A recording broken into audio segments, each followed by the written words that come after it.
time for book club. You coming? Yeah, love book club. Let's head over.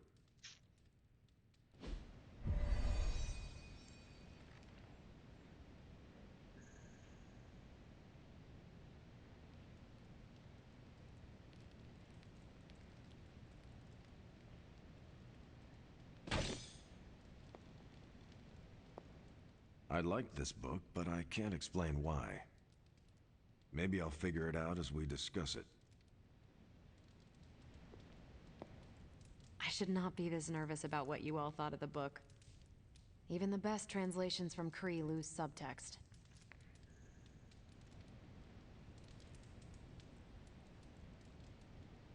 Everyone's in a mood to mingle. Go ahead. Ready to kick this off? I am ready.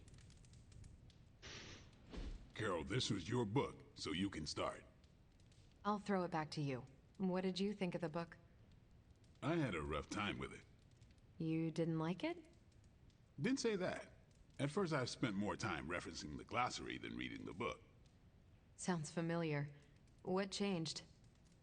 I noticed a kind of rhythm to the words. I began to see them as lyrics to a song. All that dry talk faded and it finally came together. The lyrics made it feel much bigger than a chapter on Kree farming implements.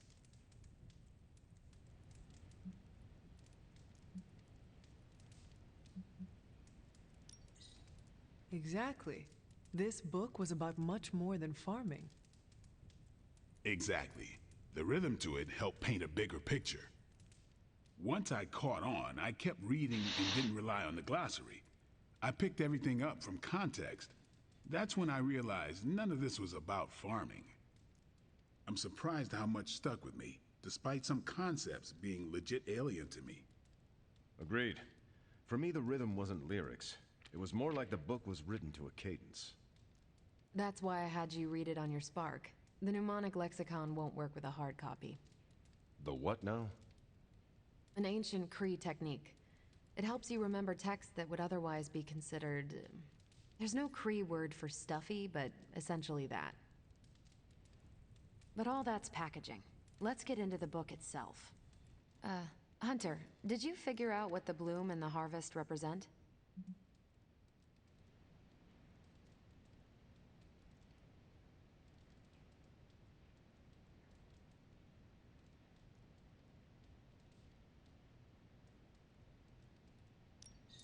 The bloom represents the range of a fortress. The harvest happens when enemies enter that range. That's one vital part. You're right, the bloom can represent overlapping fields of fire, but it's more than one concept. At the time of the book's writing, the Kree cared most about integrating captured territory while still expanding their empire. Conquered worlds came with people. Rather than treat them as prisoners, the Kree provided them with most benefits enjoyed by Kree citizens. This period is known as the cultivation. So the bloom was when they gained full citizenship under their conquerors. No, it's when the world requested it. As long as they could feed themselves with Kree farming techniques and defend their world with Kree defenses, the request was granted with few exceptions. So what's the harvest? As part of the service required by the Empire, many of these new citizens began the cultivation of freshly conquered worlds. So they were living examples. Show the newly conquered what they could achieve if they went along with the Empire. That's also how vampires work. Carol, I think I pieced together the Kree strategy. Do tell. It's all tied to agriculture. Every soldier knows you can't fight if you can't eat, but they applied this to their expansion. Till the field, sow the seed, pull the weed, reap the crop. It means the Kree wouldn't advance until the territory they took was secure and productive.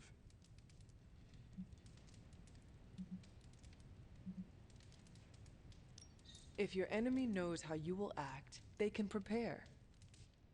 Certainly, for other spacefaring empires. But most worlds had no idea the Kree existed until the invasion was underway. But the Kree expansion had momentum. They could afford to push harder because their whole weight was behind the advance. Unless a world could push just as hard, it would eventually fall under Kree control. Carol, how was that? Close enough to impress me. The strategy in Volume 32 wasn't perfect, but it worked out for the Kree far more often than it failed. What happened when it failed? That's covered in Volume 33. And that's book club. Steve, you're up next. What's your book? The Mantle of Authority, by General Chester Phillips. Is this the one you keep saying I should read? The very same. Now you have to. It's book club. Now you have to. Okay, just between us. Carol's book was extremely weird, right? Well, I learned a thing or two. What, how to grow turnips on the moon? That is harsh. I didn't think it was that bad. But interstellar agriculture as a metaphor for planetary conquest, not what I expected.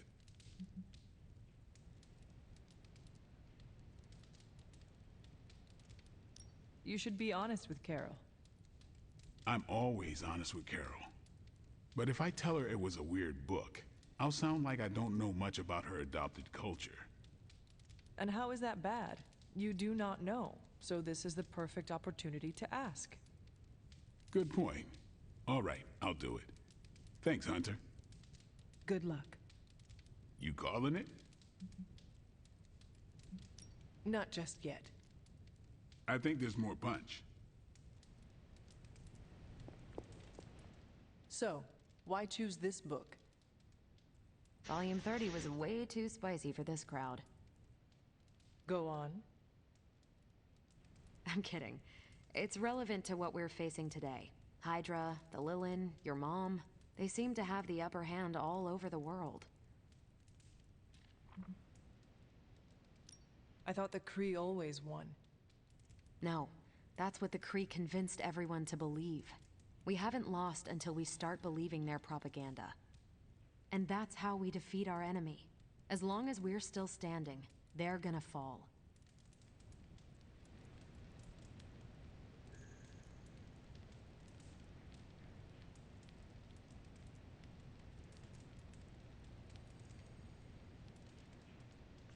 I hope you enjoy the book I chose. Why do you say that? It's about people who weren't around until after your death. But I'm sure you'll figure out the context. You calling it? I should leave. Peace.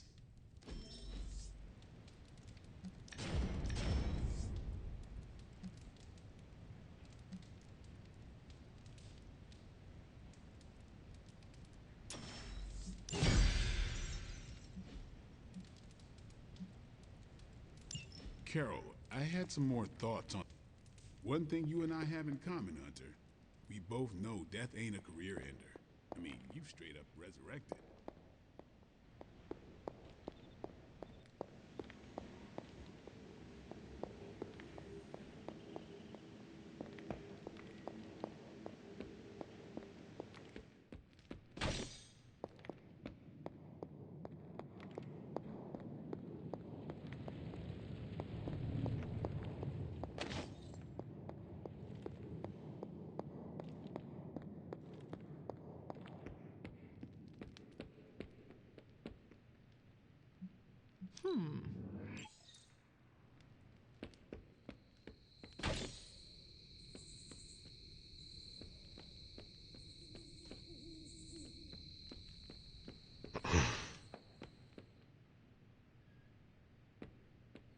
What's shaking, Bacon?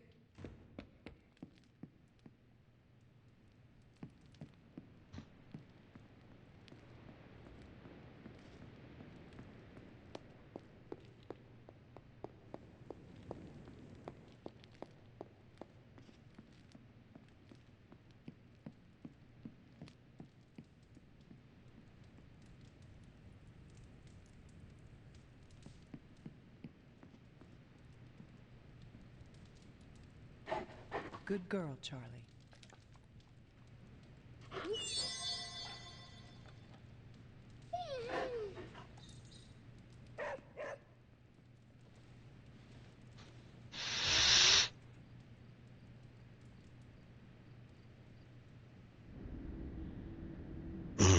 not, Mother. Here to gloat, Mother? Quite the opposite. I was concerned. I could not sense you after... Your pet monster nearly destroyed me? An unintended and unforeseen consequence of your continued assault against me. The mystical energies within our blood do not always mix well with off-worlders. But neither do the wards of your pretentious sorcerer. The venom creature is a calculated but necessary risk.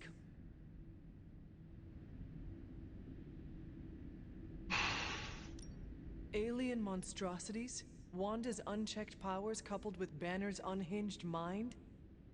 Whatever you are planning, Mother, I fear it may be beyond even your control. Your concern touches me, but I would risk the heavens themselves if it meant saving you. I do not need saving. Oh, but you do. And that crack in your collar is the first step. Every revolution of self starts with the tiniest of rifts, an ever so slight splinter in the glass, a hanging thread begging to be pulled until it unravels all. You should be celebrating.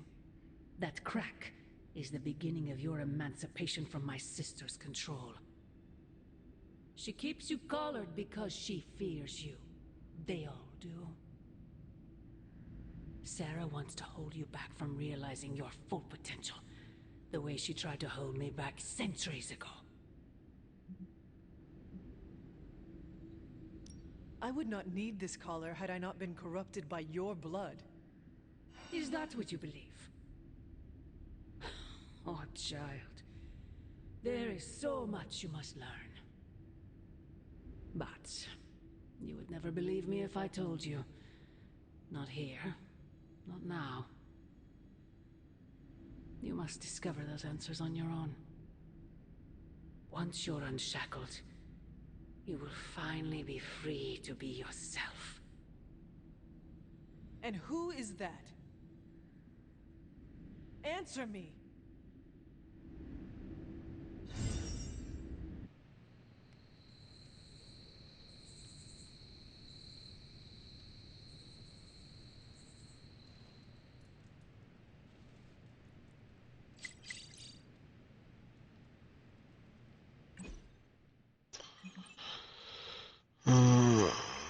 The hunter may have wrung the demon juice out of venom, but that thing is still a threat. That thing is a guy named Eddie Brock. He's not entirely in control of himself, kind of figured you'd sympathize. If I was that out of control, I'd want someone to take care of the problem before I hurt someone. I once wore the symbiote that makes Eddie venom. Would you have taken care of me? All I'm saying is, you can't expect every monster to walk into the light. No, but you can fight like hell to give them that chance. Man, this world doesn't deserve you, Peter. Guess that's why we're stuck with him.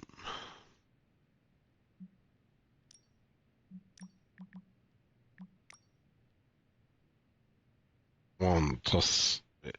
I don't want to get into the sheer amount of nasty you brought back with you, but if you don't toss it, I have some informative yet disgusting pictures to share. Doesn't matter if you have a healing factor, the rest of us don't. If despite all that, you can't or won't toss it, wash it, use as powerful a disinfectant as you can find, then wash it again. You want to do it 5 times before you even consider using it again. Till the 5th wash, you treat it like you just dropped it in more storage. After that, it's still not clean. Toss it. Nothing's going to get the stink out of your memento you once held so dear. If it meant that much to you, let me ask you this single rhetorical question. Why the hell would you bring it into a sewer? Hashtag blade facts. Yeah, go on, OCD blade is at it again. No, it's great. I wish I'd known this when I was living under La Brea tar pits.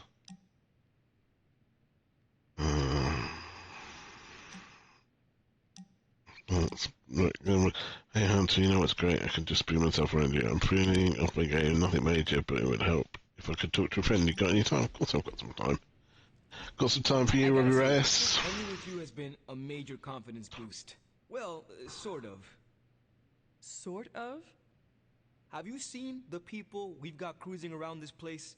Tony's a genius, Strange can do practically anything, Cap is a friggin' icon, Carol can fly the solar system and the fighter jet, and then there's me, with a flaming demon in my head. A flaming demon in your head is far from mundane. Yeah, it's cool, but not, you know, top shelf cool. Not like those other guys. Ugh, do not let it rattle you, Robbie. Have faith in yourself. I don't know. I don't want to mess up and disappoint anyone, or worse, get someone hurt. I made that mistake once before, and I have absolutely zero desire to do it again.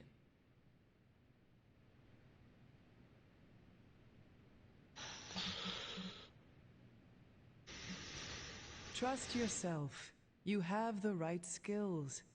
And if you need backup, Sparky is always with you.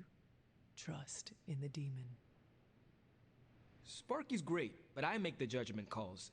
And my track record is iffy at best. We all mature in different ways.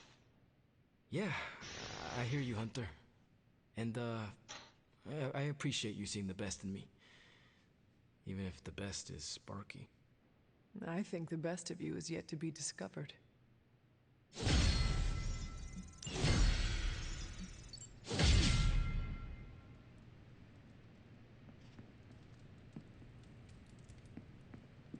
Hunter, we have finished the symbiote sampling device.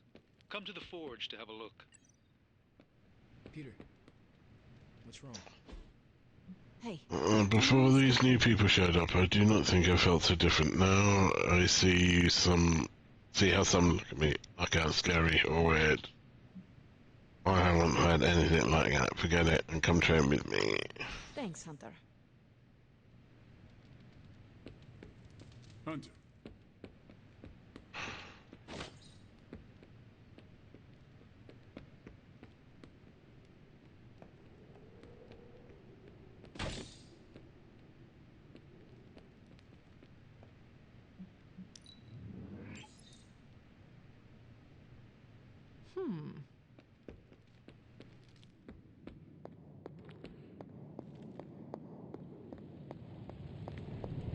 Hey, boss. I got something for you.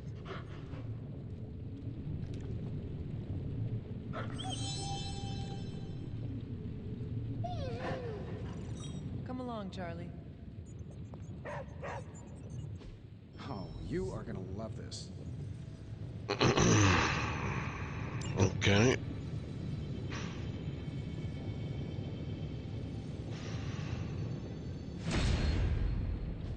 Here you are, Hunter. One symbiote sampler, hot off the old demonic presses. That is not what I expected. Yes, I for one am not going anywhere near that thing. You're a doctor. Don't tell me you're afraid of a little needle. That is most certainly not a needle. Well, you say tomato, I say one gamma-infused arc-powered laser tomato. Either way, we're good to go. Now we just have to get close enough to Venom to use it. And I suppose you have a plan for that too. Actually, I don't. Been too busy wrangling our friendly Forge demon while ignoring Strange's advice in order to build a one-of-a-kind gamma-powered symbiote extractor that burns hot enough to pierce the sun. But basically, we just need to stick the pointy end in him and let the device do the rest.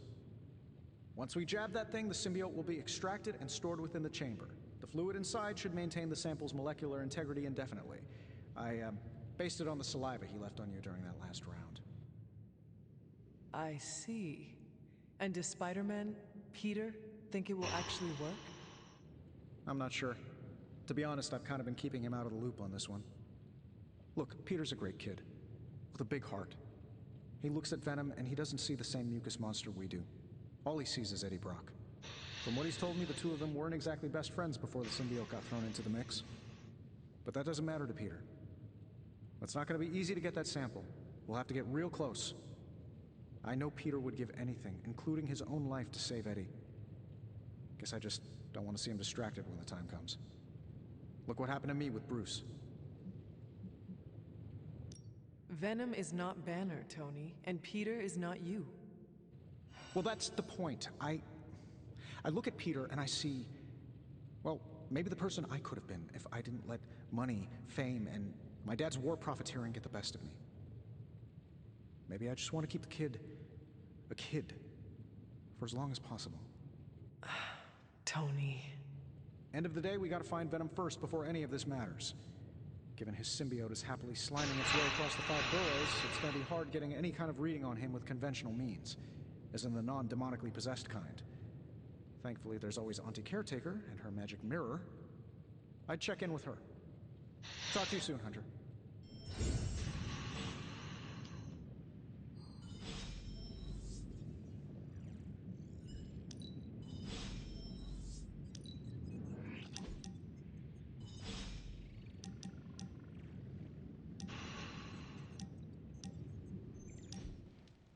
Wow, the books in this place are something else. Did you know that there is an entire section about spiders and the occult? Peter, I am sorry you have to find out this way, but I guess it is time we talked. You're not afraid of spiders, are you? Terribly. But you're Hunter. The Hunter. You're not afraid of anything. I am a complicated being. Huh. Is the legs? The crawling? The knowledge that the entire spider population can eat all of humanity in a year given the chance? Or is it because there is one just 6 inches away from you right now? What? Where? Just kidding. It's me. Actually, all this reading got me thinking, and there is something I wanted to run by you. With my spider roots, and the spiders being so occult adjacent, apparently, who knew, I can maybe be a good fit for the Midnight Suns. I'm not asking you to pull any strings for me or anything like that. I just want your honest opinion as a friend. Do you think I'd make a good candidate?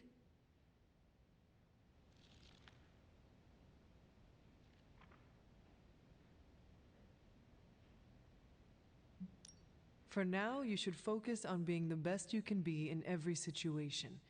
And when this is all over, we can talk about your future. Of course, of course. Either way, I would like a chance to prove myself first. Don't want anyone to say that you're giving me any special treatment. Well, I am sure you can figure out how to make that happen. One last question. Yes? If I read these books here, I'm not summoning any demons or evil spirits, right?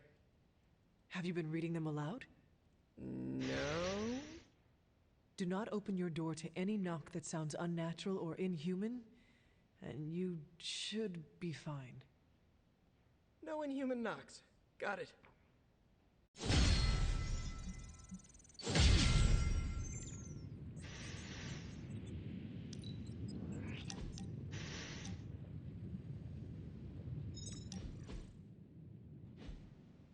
Lovecraft, Crowley, transcendental magic, conquest through technology and mysticism by Victor Von Doom. Guessing this library doesn't carry the Hardy Boys. I am unfamiliar with their work. I brought you here, Hunter, so we might reconnect with your roots. To remind you of who you are, where you came from, and where you can go. And, more importantly, who I believe you can become.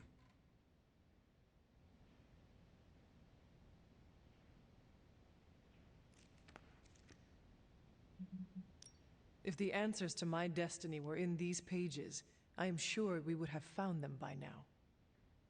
You are the author of your destiny, Hunter. Great. Now I'm starting to sound like Nick Fury's autobiography.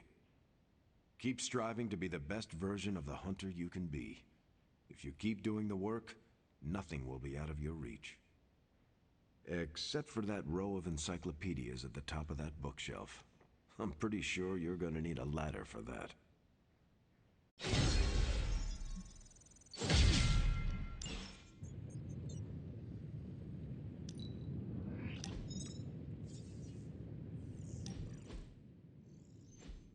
During my last meditation session, my thoughts turned to you, and I wondered if you had some wisdom to offer. I steered Earth's mightiest heroes through esoteric cataclysm and mystical strife before, but now I see myself dimmed in their eyes. With the loss of the Sanctum, is it possible that I am the last Sorcerer Supreme?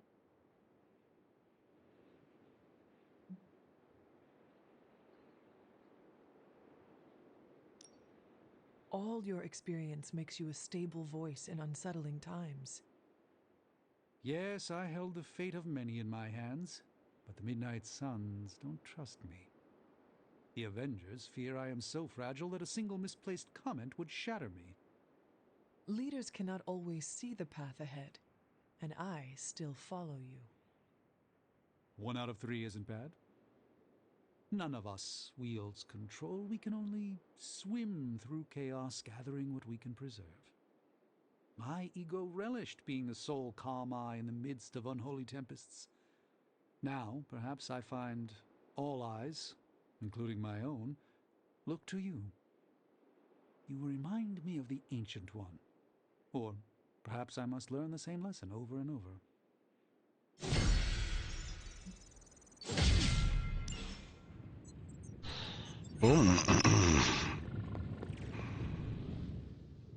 I see Tony showed you his new toy. He did. He is so in love with his toys. I don't suppose he's given much thought as to who should get close enough to Venom to use it. If anyone understands Venom, it is Peter. He might be a good candidate for this mission. The ability to put ourselves in our enemies' shoes can tell us where they have been, and where they are going. Peter. Interesting. His innate humanity and unwavering empathy for Eddie Brock's plight could make him an ideal candidate. This won't be figured out right now, but we should decide something soon. Time is of the essence. But I suppose you know that better than anyone. We will talk again soon.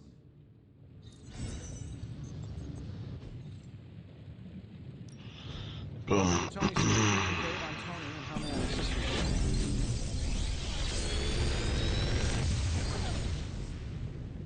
These should definitely give you an edge. I'm pretty sure Charlie left a steaming coil in the hallway. Third state of matter, indeed.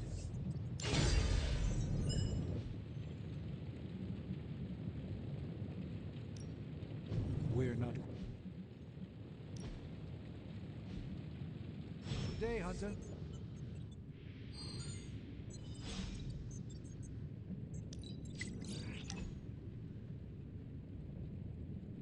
We need to do a bit of things that...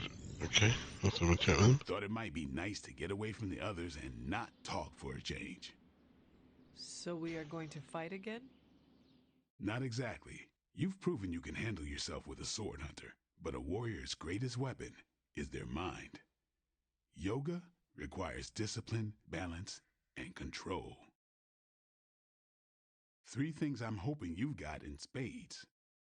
How about we grab a couple of mats and find out?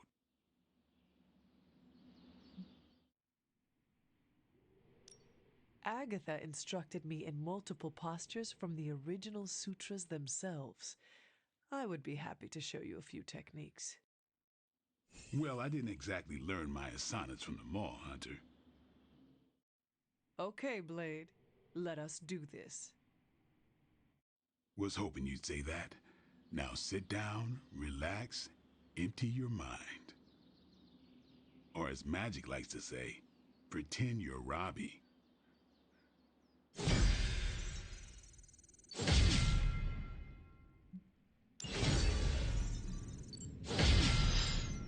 Boom. Okay. I mean...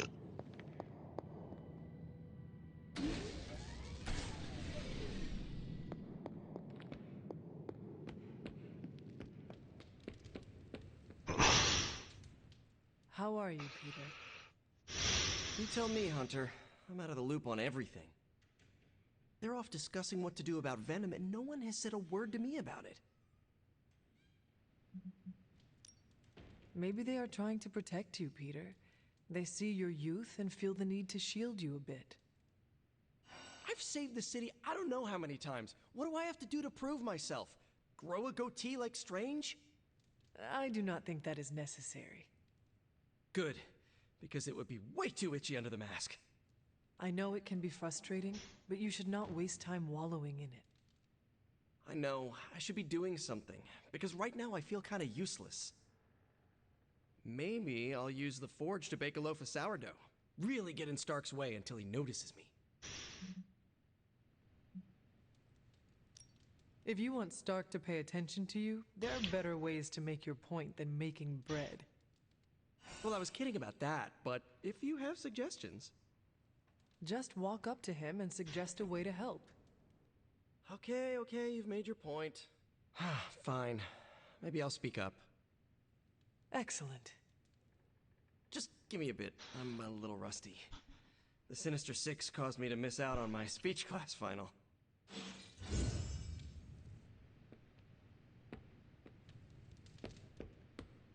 Hunter?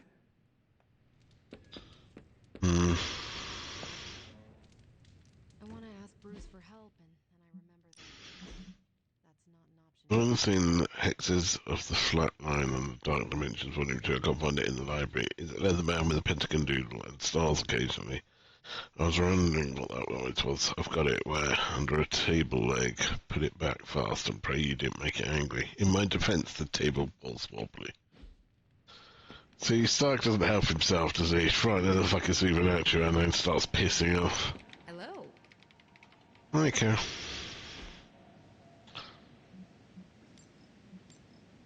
Stay out of trouble.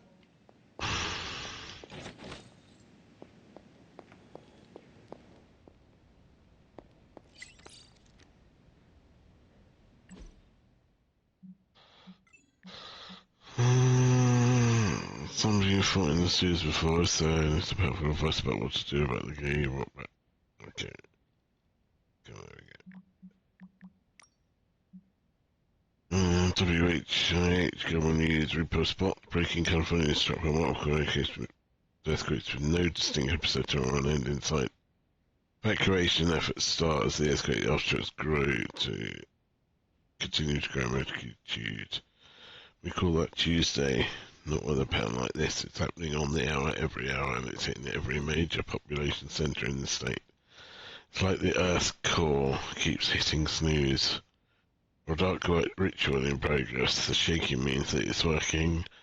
What's to come is probably even worse. I found my snooze alarm theory. It doesn't make much sense. Maybe not, but at least it won't keep me up at night.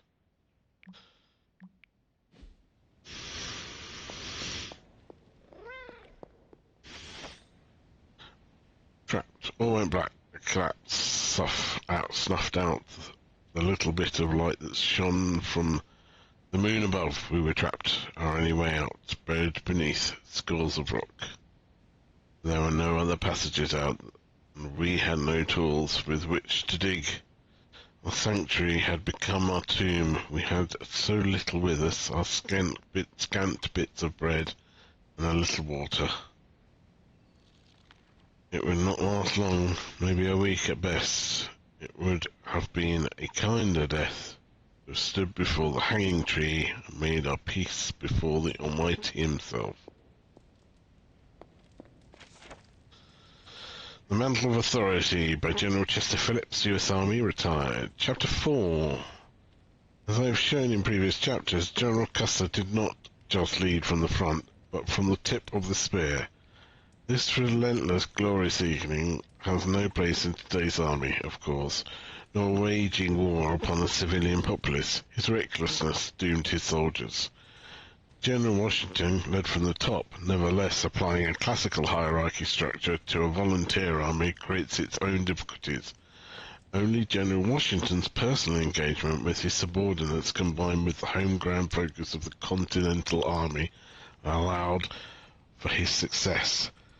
How can we explain the leadership style of Captain Steve Rogers? Yes, he did personally engage in combat with the enemy, but never for personal glory. Countless after-action reports show that Captain Rogers reinforcing a wavering battle line or leading a stalled push to inspire his fellow soldiers. On longer duration assignments involving battalion command, Captain Rogers directed his soldiers from the centre. Trust in his soldiers and encouraging some autonomy allowed elements to operate independently while still working towards the battalion's overall goal. It is my firm belief that this form of leadership is not limited to Captain Rogers, but can be replicated in government, military, or private industry. Leading by example.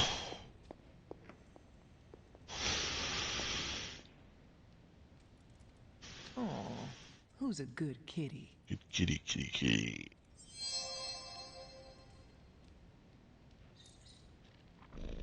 There you go.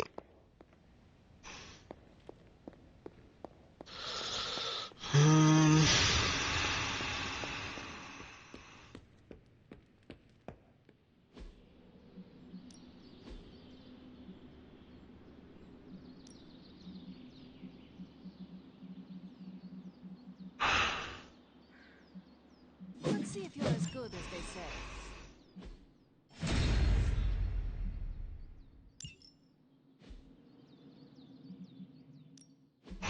Ready to work? New and improved.